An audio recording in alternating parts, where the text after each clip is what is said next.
Praise the lord. Hallelujah. ప్రభు అయిన యేసుక్రీస్తు నామం పేరిట మీ అందరికీ శుభోదయం.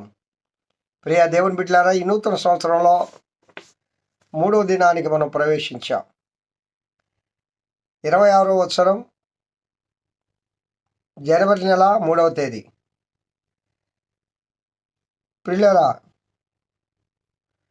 ఈ 26వ సంవత్సరము శుభకరమైన సంవత్సరంగా ఉండాలంటే, ఆశీర్వాదకరమైన సంవత్సరంగా ఉండాలంటే, సంతోషకరమైన సంవత్సరంగా ఉండాలంటే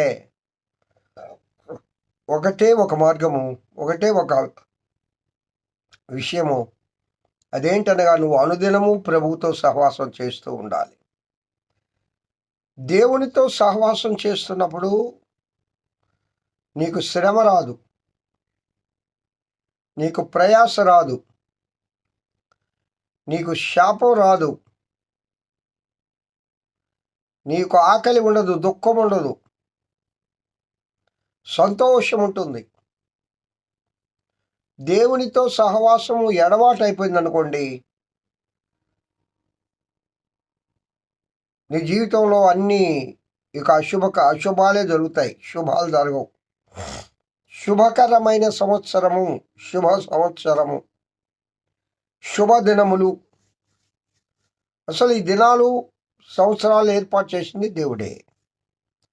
మరి ఈ దినము శుభంగా ఉండాలి అంటే ఎక్కడికో వెళ్ళి ఏమో చేస్తే కుదరదు. ఒకసారి ఆదామవ్వల జీవితం తీసుకోండి. ఆదామవ్వలు ఏదైనా తోటలో ఉన్నప్పుడు వారికి ఆదాముకి చెమట పోర్చేది లేదు, భూమిని సేద్యపరిచి ఆహారం తినాలి అనేది లేదు. రెండోది, ముళ్ళ తుప్పలు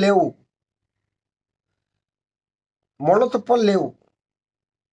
ఆయనకి ఇష్టమైన పండ్లు, ఫలాలు, ఆకుకూరలు తినేవాళ్ళు. ఆదికాండంలో రాయబడి ఉంది, వారి కోసమే ఈ లోకంలో, ఈ భూమి మీద ఆహారపు పళ్ళు మరియు ఈ యొక్క మొక్కలు పుట్టించాడు అని. కావున ప్రియులారా, ఎప్పుడైతే ప్రభుతో ఉన్నారో, అనుదినము దేవునితో సాక్షిస్తున్నారో, సాతాను మాటను వినకుండా దేవుని మాటను వింటూ ఉన్నారో, వారి జీవితం కొన్ని వందల సంవత్సరాలు సాఫీ